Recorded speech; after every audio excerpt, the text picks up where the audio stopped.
Yeah, you want me to So say revenge, innit? You want me to go with the revenge. I know where you're leading. we'll The come to one word. no, What did no, you, no. you wanted me to say revenge first? I know.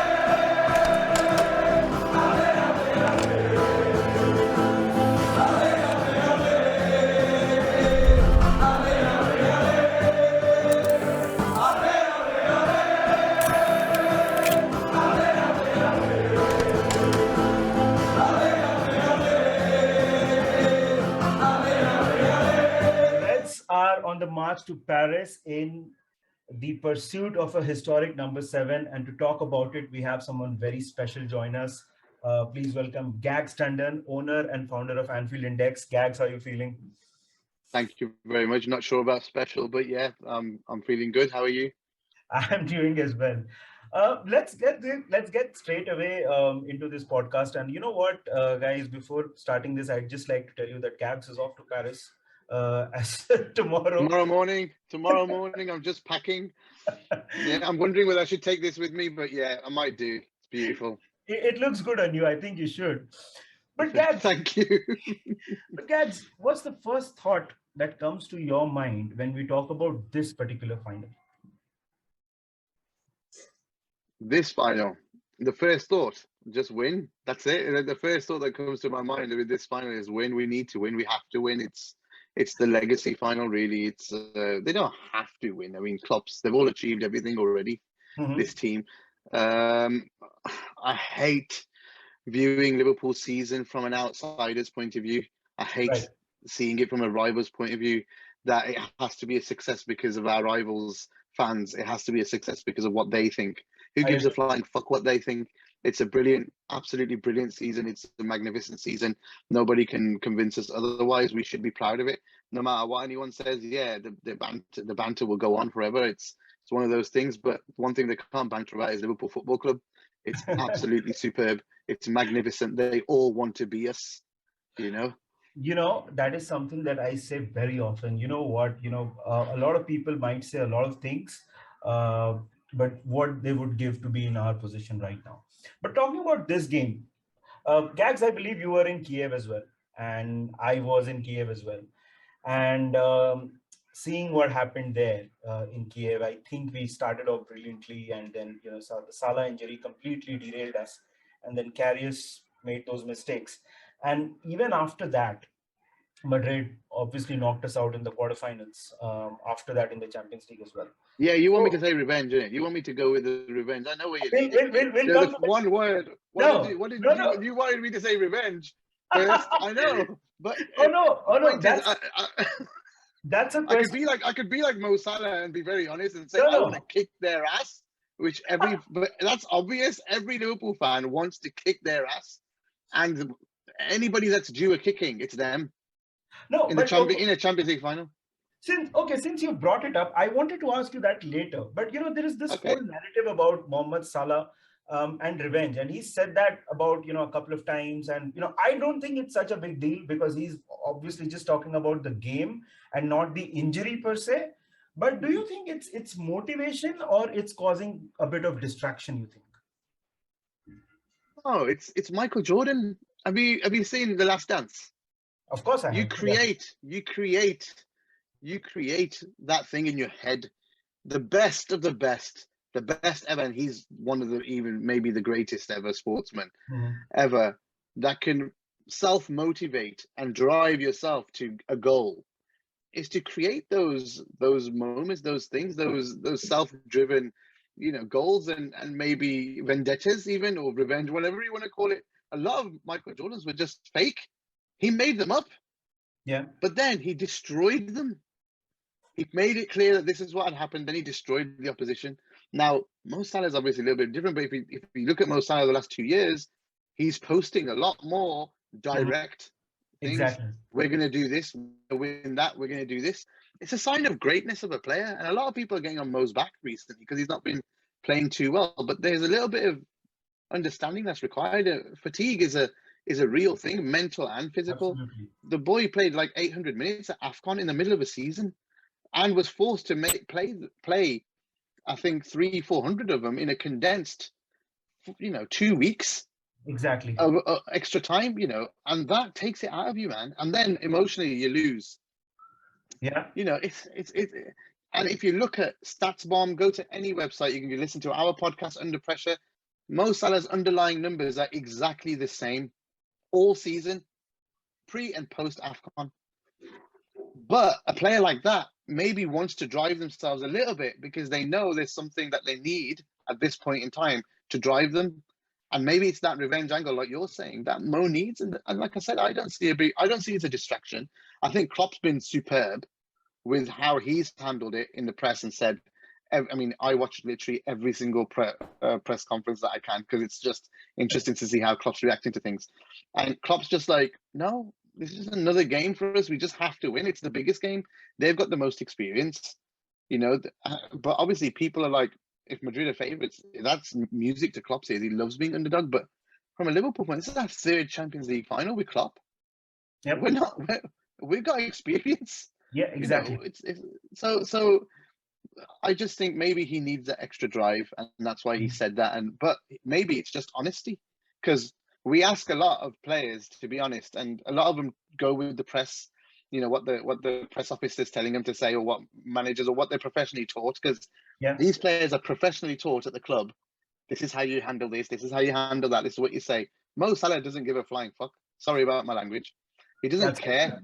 He doesn't care. He just literally says what he feels.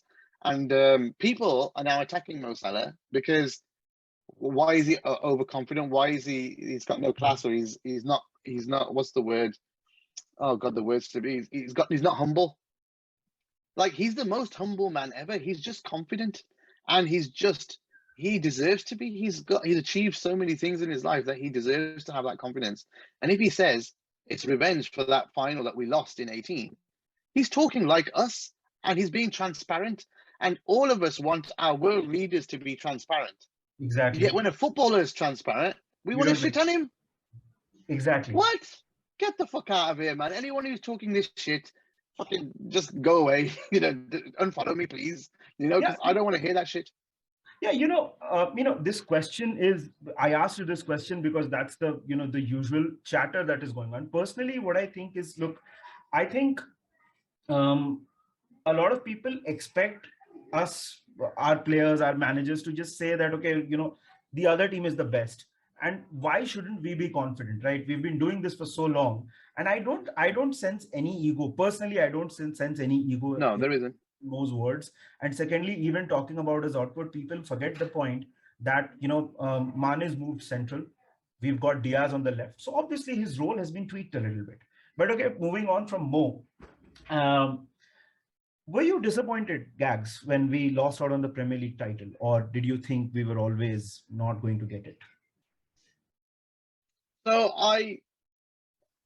going into the final day, I was asking everyone on Anfield Index and our Discord server and everything just to be really positive, just to manifest something that could happen in the Villa game. I'm a believer in manifesting things and thinking positive, and believing that things will happen, and they do. And on the day, we were on our phones the whole game. I was in the stadium. Everybody was very nervous, obviously panicking because Villa were winning and we Yeah. weren't. But that was the point. We were never top of the league. If we go minute by minute in that game over the 90 minutes, Liverpool were never top. Liverpool were always behind on either goal difference or by a point, right? So for me, I never let that excitement get inside me. I was very strong. I know the people that were with me were very, very gutted, very disappointed. But there's enough control, I think, here for myself to be able to say we were never favourites to go in. They were always going to win at home. And if we weren't getting any news on our phone or anything, at the end of the game, we would have thought, well, we expected them to win anyway. I think what added to the drama was those that were watching at home or in the stadium and getting the news. It builds that excitement. It builds that chance to win the trophy. But it just wasn't meant to be. And I think it's harsh on the players. I think they were gutted. You could see Mo Salah picking up his 2 trophies, and Yeah. Alisson, they weren't smiling very much. They were gutted that there was a chance. And I think when Mo scored and celebrated, he actually thought that City were either level or still behind, Yeah. and that's why he celebrated like crazy. And then he got told in the crowd it was 3-2. and his head dropped straight away, because that's where they wanted this really badly as well. But it was never likely. You know, it's never likely that they drop points. And what Villa did was a miracle, to be fair, to go 2 up. Agreed. And you know, maybe I don't know. It just I mean, I think Stevie. I feel for Stevie more than anything, because this was his chance to hand Liverpool a title and get over that heartache that he's living with. But I think it's doubled for him now that he literally had a hand on it for us. We would have won. We would have beaten Wolves, no matter what. I We would agree. have beaten I agree. Wolves, I agree. and basically he would have literally handed it to Klopp and the players, and it would have been his trophy as well. It would have been in history. It will always have gone down as Steven Gerrard handed that trophy to Liverpool, and that's what he wanted to hear for his mental being, for whatever. If you read his book and if you've seen any of the interviews that he's had, it's haunted him. Yeah. And you know, he slipped up again, and that you know, that's what's going to be said now, or his team did this time. And so it's hard on him, you know, and it's gonna and that hurts me more than us losing that, because obviously I love the guy. A childhood, well, not my childhood, but my adult life growing up watching him play, his happiness would mean a lot as well. So, but it's just, yeah, it's harsh on him, because I know for a fact right now, I know he's absolutely gutted. He's really, really down. So, you know, that hurts, you know. Liverpool players and us, we get to give it another chance this Right. weekend, and a Champions League final. I'm not feeling sorry for us. I'm not feeling sorry for our fans. I'm not feeling sorry for Jurgen Klopp or the players, because they've done amazing and they got another chance. I feel sorry for Steven Gerrard out of all of it more than anything else. I agree. And talking about the Champions League final, I think all of us received a very positive news, Gags, this week, that it looks like Fabinho is definitely going to play, and there's a chance that Thiago is also, there is a chance that he might be available for this final. That's a big boost. I think you've got to agree that that's a big boost. Yeah, I heard last week that Fab was going to be fine. Yeah. So I think Liverpool hid him actually from everybody and just let him train on his own. Right. So I think Hendo said it yesterday as well, and that Fabinho's had been great for a week. Yeah. So they just kept him away from the cameras. They Yeah. trained with Fab, but not in front of anyone. So they've literally been saving Fabinho for Madrid. So I think he's going to be. You don't have to. I don't think anybody has to worry. He's going to be ready, and he's going to be ready to go. So that's brilliant.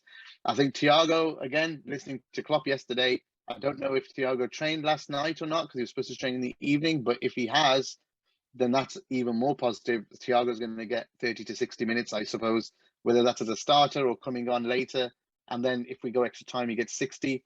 Who knows? But I think Thiago's going to get some game time in a Champions League final for us, which is exciting as well. Because this season, if there's any story, Thiago's.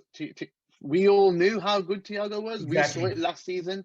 A lot of people didn't see it, and we're like Liverpool fans usually are. You know, they get on the narrative bandwagon of Carragher and Neville and all the ex-Liverpool pundits or whatever. But he was this good last year, and it took for Fabinho and him to get together for the last 10 games to get us top 4. If you look at it, to get us top 4, but look at the form. It's literally the same form this season. And so when we did pre-season and we said, oh, how do you think Liverpool are going to do? Everybody, pundits galore, everybody said Liverpool aren't going to be in the title race. But our side, under pressure, were like 86 points plus guaranteed for Liverpool, because if you look at the last 10 games, just getting that midfield back together or playing them together. Imagine adding Matip and Van Dijk, then Konate come in on top with all that in there. It's a recipe for success. And look what's happened. Absolutely. I mean, and then you add Diaz in January, and it's just like, blows up. But Thiago has been an amazing story from a press point of view, from a fan point of view, especially those that watch football a lot. We already knew it, we saw it, but it's so nice for him now to get that recognition because he's had a superb career. What people forget about, last year was the first year he didn't win a league title. He won a league title every single year of his career. Otherwise, it's crazy. 100%. And let's talk about a little bit about something very exciting. You are on your way to Paris. Now this is our first big final, Gags, after 2019, and obviously we had a pandemic in the middle, and we won the title, which we could not celebrate properly. Um, I mean, it's a useless question to ask about how excited you are because I think we all know the answer to that. But how big a game is this for the for the match going fan? Because the reason why I ask this is this channel, we basically, our target audience are people in India, Liverpool fans, and we, Manas and I, have been fortunate enough to go to Anfield, watch a European final as well, but we don't get to go to, a lot of us don't get to go to games. So for the match going fan, this must be the biggest game of the season. Would you agree with that? Yes, it's there's no bigger game than the Champions League final in football for a fan to attend. It's a spectacle. It's the weekend is the best ever. This is my goodness. This is my fourth European final with Liverpool. Wow. Sorry, this is my fourth European Cup final. This is my fifth European final with Liverpool. I Wow. was at Istanbul. I missed Athens, unfortunately. I had a young child. Then I went to Basel, Yeah. and obviously anything since then with Klopp I've been to. So this is my fourth European Cup final, and you know, even Kiev as a weekend, even though we lost, was unbelievable, mate. I agree. Like the way, just the warmth of the fans, meeting people that listen to your shows or whatever. The whole thing was just so warm. And like this weekend, we've got things planned. Tomorrow night Yeah. we've got a pub booked, so everybody's coming to the pub that close to us, or my family, friends, and then Anfield Index people that are in Paris. Yeah. Then Saturday, for those that haven't got, a ticket to the match, we've booked a pub so Yeah. that if there's no screening outside, they actually have guaranteed spot to go watch the game. So it's looking after people. We've set up WhatsApp groups for people, so if wherever you are, we'll let you know. If you want to know where we are, just come and join us. Stay in a group, stay together, stay with people. It's all about getting together with those Reds, looking after each other when you're somewhere foreign, and trying to just, enjoy yourself to the maximum, because you don't know when the last time is. We are very lucky I as agree. Liverpool fans that we I get agree. so many of these. Where there's a funny story for the last one, we went to Spurs, and all Spurs fans we spoke to very nice, saying, "You're gonna, we think we're gonna lose. You're gonna win." And then on the way out, when we'd won, we passed a lot of Spurs fans, and a few were sitting on the curb, and we went past them, tapped him on the back, and said, "Look, we were here last year. We lost. Don't worry. There's always another chance." And he looked up and said, "You guys are always fucking here. We never come here this." And at that point, I was like, "Okay, we can't really help you with that one. It's true, but I can't really do anything." So I was like, "Okay, mate, chill. No worries, thank you." But we thought we'd try and help. But yeah, and case in point, we're here again. But this time it's the third final in a season, which is a rarity. It only happens, I mean, every 20 years or so for Liverpool. It happened in the 80s. It's happened in maybe even not in the 80s. I don't think we did it, but we did it in 2001 with three Yeah. finals. We did two finals in 2012, but getting to three finals is so rare. And the two days out before it, at Wembley were unbelievable, man. Unbelievable. So imagine, and you get more ticket allocation though there at Wembley. Yeah. Here, the ticket allocation isn't as much, so it's much less, only 20,000 in an 85,000 seat stadium. So it's only a quarter, but there's so many Reds buying tickets from the neutral zones that I just have a feeling this stadium's going to be majority Red and going to be very, very loud. And there's new songs, dude. There's new songs, and they're going to be belting. It's just beautiful. I remember 2019 and 18 when there was Van Dyke songs and Mo Salah, all these Bobby songs, all Yeah. these were new, and we were going mad. And now we've got Jota and Klopp, and you got all these, and Stop. there's a Simicast song now. There's like loads of things going on. So it's so exciting, mate. It's like you said, it's a fan's dream. And I would always advise that if you get a chance to go to a Champions League final, even without a ticket, go.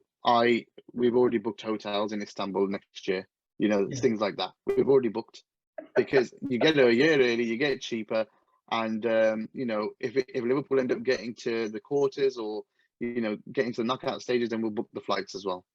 I booked my flights in Feb, and my hotel in Feb. Things like that. These are the things you do. Obviously, we would have done it much earlier, but COVID, I wasn't sure. But seems like everybody's forgotten about COVID now in this country. So, True. um, That's the you know, case throughout the entire world actually, and that part I completely agree with. For me, the first Liverpool game that I ever watched was the 2018 Kiev Champions League final. That was my first. life.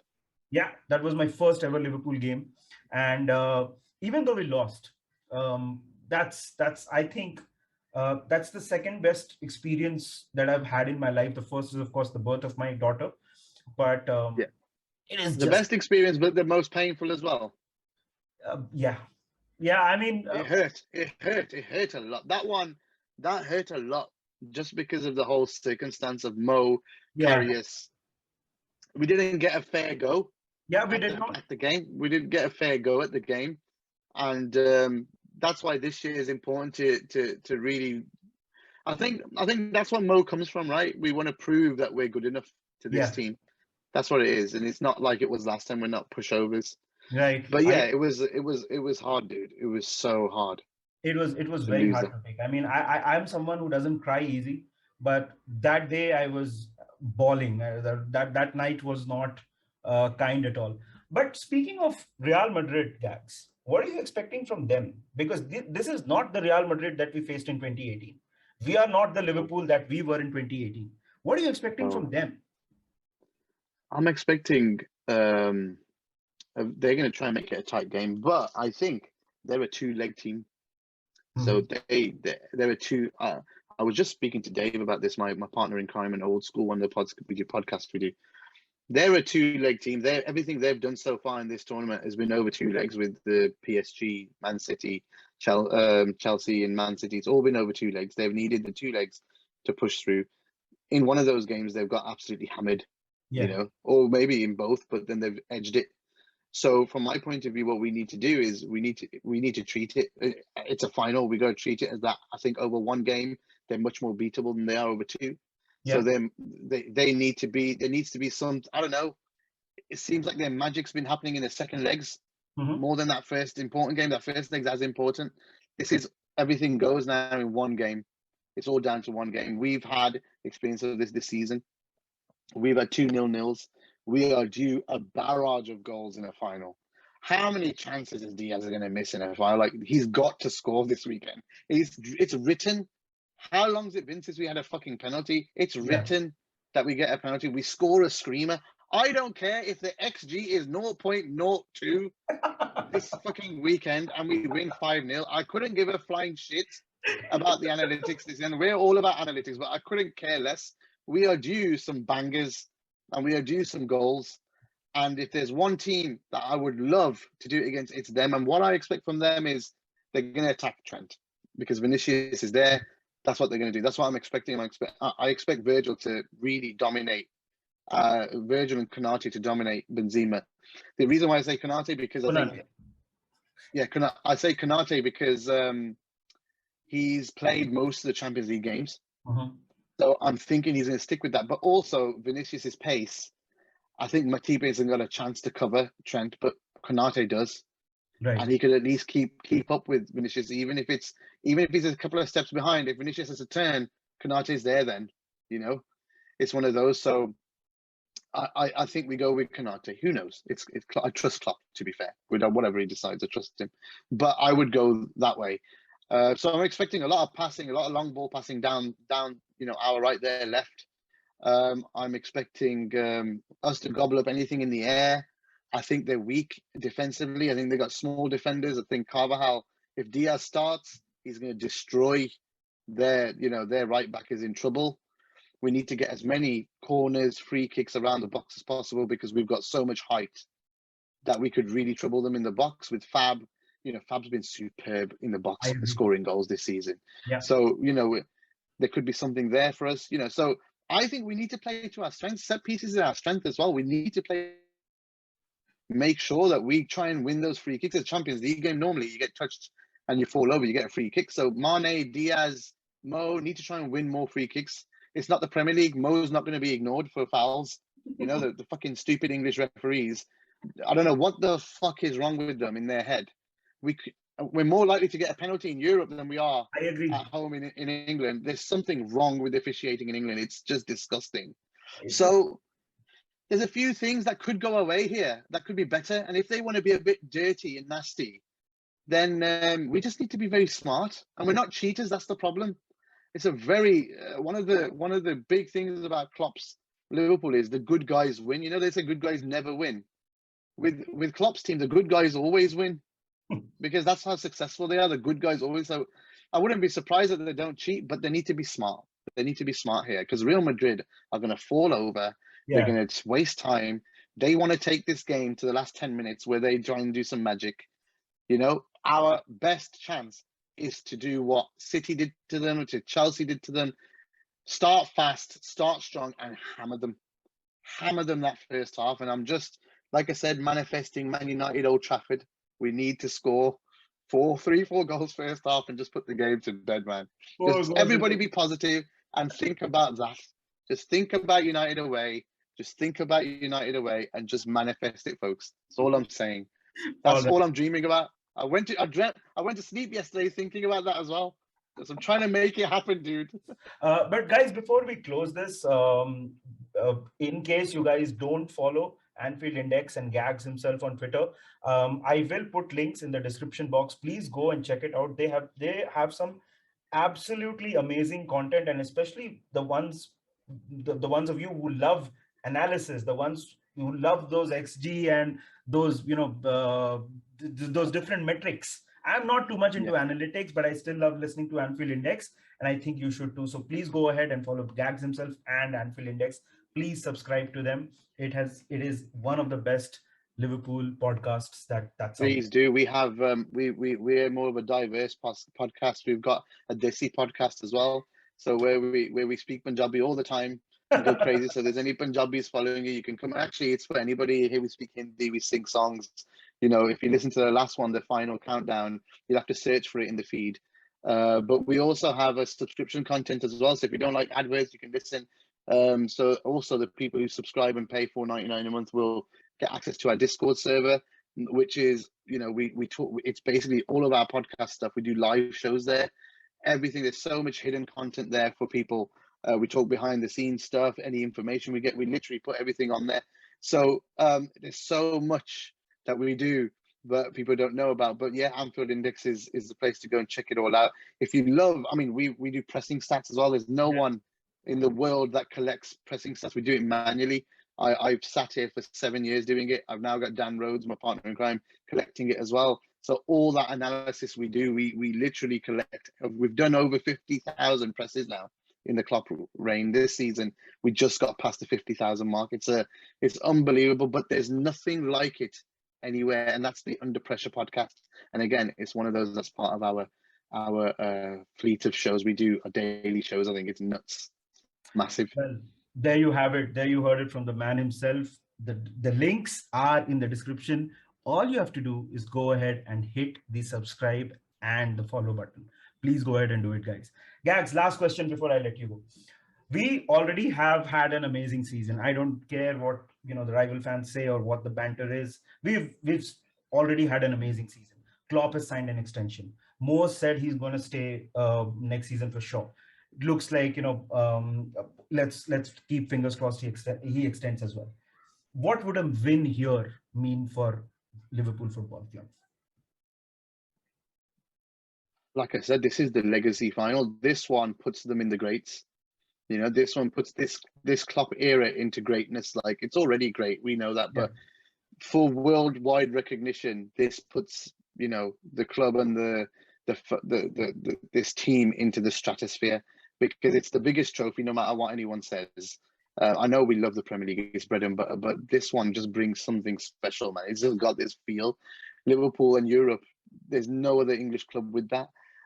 So if we win this, there's a different number 7 as well. Yeah. I mean, if I tell the story, it's crazy. I got tickets to this final from the greatest number 7, so you can guess who that is. But anyway, it's one of those. It's one of those. It's meant to be.